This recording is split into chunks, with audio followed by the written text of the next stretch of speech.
উল্লেখ করেছেন, যে বিষয়টি আল্লাহর রাসূল নিজে এবং সাহাবায়ে কেরাম আমল করেছেন। আমি আজকে আলোচনা করছি এমন কিছু মানুষ সম্পর্কে, যেই মানুষগুলো সম্পর্কে কবি বলেছেন, আয়ে তায়রে লাহুতি उस रिज़्क़ से मौत अच्छी जिस रिज़्क़ में आती है परवाज़ में कोताही। ওহে খাঁচায় বন্দি পাখি, ওই খাদ্য সোনা দানা থেকে মৃত্যু ভালো, যেই সোনার দানা খেতে গিয়ে ওড়ার স্বাধীনতা থাকে না। আমি আজকে আলোচনা করব এমন কিছু লোক সম্পর্কে, যাদের সম্পর্কে নিজেরাই বলেছেন, খারাজনা মিনাদ দুনিয়া ওয়া নাহনু মিন আহলিহা। আমরা দুনিয়ার থেকে বাহিরে, অথচ দুনিয়ার ভিতরেই আছি। দুনিয়ার থেকে বের হয়ে গেছি, অথচ দুনিয়ার ভিতরেই আছি। ফালাসনা মিনাল আমওয়াতি ওয়ালা ফিহা ওয়ালাল আহইয়া। আমরা এই দুনিয়াতে থেকেও না জীবিত না মৃত্যু। ইদা দাখালাস সিজানু ইয়াওমান লিহাজাতিন আজিবনা ওয়া কুলনা জাআ মিন হাযা মিন দুনিয়া।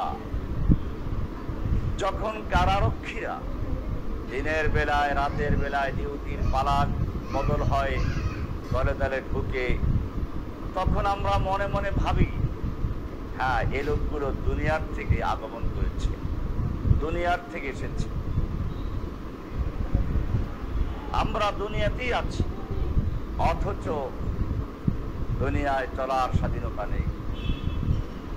হ্যাঁ, আমি আজকে আলোচনা করছি সেই লোকগুলো সম্পর্কে, যারা দিনের কঠিন পরীক্ষা দিতে গিয়ে দুশমনদের হাতে বন্দী হয়ে তারা নির্যাতিত অবস্থায় রয়েছে,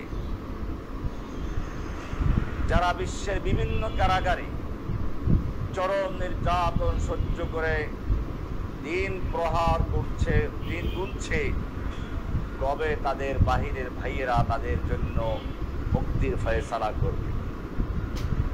যারা ঈদ আসলে অপেক্ষা করে, আমার ভাইয়েরা তাদের আত্মীয় স্বজনকে নিয়ে কোরবানি করে, অথচ আমাদের জন্য একটু মাংস পাঠায় কিনা সে অপেক্ষায় থাকে। মৃত্যু ব্যক্তি যেরকম ভাবে জীবিত লোকেরা দোয়া করলে আল্লাহ সেটা তাদেরকে যখন জানান, তখন তারা খুশি হয়ে যায়। ঠিক আমার অনুভূতি হচ্ছে, কারাগারে থাকা অবস্থায় যখন কেউ সামান্য কিছু টাকা পাঠাতো, অথবা ঈদের সময় একটা জামা পাঠাতো, সেটা যে মানেরই হোক, টাকাটার অঙ্ক যত কমই হোক না কেন, কিন্তু মনে হতো, ওহ, আমি এখনো মানুষের মনের ভিতরে স্মরণীয় হয়ে আছি। হ্যাঁ, প্রতিটি মানুষই স্মরণীয় হয়ে থাকতে চায়, প্রতিটি মানুষই স্মরণীয় হয়ে থাকতে চায়। শিশু যখন মায়ের কোলে থেকে একটু বড় হয়ে যায়, একটু দূরে গিয়ে ডাকে আম্মু আম্মু, মায়ের দৃষ্টি আকর্ষণ করতে চায়। একটু বড় হলে পরে সে কিছু আঁকা আঁকি করে মাকে দেখায়, আম্মু আমি কিছু করেছি। আরো বড় হলে টিকটক করে, বিভিন্ন সোশ্যাল মিডিয়ায় প্রচার করে নিজের অস্তিত্বের জানান দেয়। শুধু তাই না, মানুষ মৃত্যুর পরেও পরিচিত হয়ে থাকতে চায়, আলোচিত হয়ে থাকতে চায়। এ কারণে তারা বিভিন্ন প্রতিষ্ঠান দান করে, নিজের নামে প্রতিষ্ঠান করে, অথবা নামটা লেখার জন্য বলে, এমনকি কবরেও নেম প্লেট লিখে রাখে, যাতে মৃত্যুর পরেও তাকে স্মরণ করে। কিন্তু আল্লাহ সুবহানাহু ওয়া তাআলা বলছেন, তুমি স্মরণীয় হয়ে থাকতে চাও, তুমি তো এক সময় এমন ছিলে যাকে কেউ চিনত না, জানতো না, উল্লেখযোগ্য কোনো বিষয় ছিলে না। হাল আতা আলাল ইনসানি হিনুম মিনাদ দাহরি লাম ইয়াকুন শাইআম মাযকুরা। সূরা দাহর ৭৬ নম্বর সূরার শুরু আয়াত, যেখানে আল্লাহ বলছেন মানুষের উপরে কি এমন একটি সময় বিক্রম হয়নি যখন সে ছিল শাইআম গায়রা মাযকুরা, লাম ইয়াকুন শাইআম মাযকুরা, সে শাইএ মাযকুর ছিল না, গায়রে মাযকুর ছিল।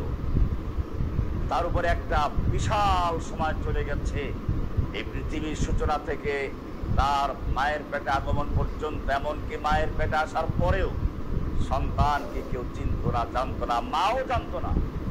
মায়ের শরীরে যখন বিশেষ পরিবর্তন শুরু হয়ে গেল, অথবা খেতে পারছে না, বমি আসছে, ডাক্তারের কাছে গেল, ডাক্তার পরীক্ষা নিরীক্ষা করে বলল, ও আপনার পেটের ভিতরে তো একটা লোক এসে গেছে। মানুষ মজবুর হতে চায়। আল্লাহ সুবহানাহু ওয়া তাআলা বলেন, যুগে যুগে অনেক লোকেরা মজবুর হতে চেয়েছে, মজবুর হতে পারে নাই। আর যারা মজবুর হতে চায় নাই, পরোপকার করেছে, আমি তাদেরকে মজবুর করে রেখেছি। ওয়ারাফা'না লাকা যিকরাক ওয়া তারাকনা আলাইহিম ফিল আখিরিন। আমি পরবর্তী প্রজন্মের জন্য তাদের ইতিহাস বানিয়ে রেখেছি, ইতিহাস বানিয়ে রেখেছি।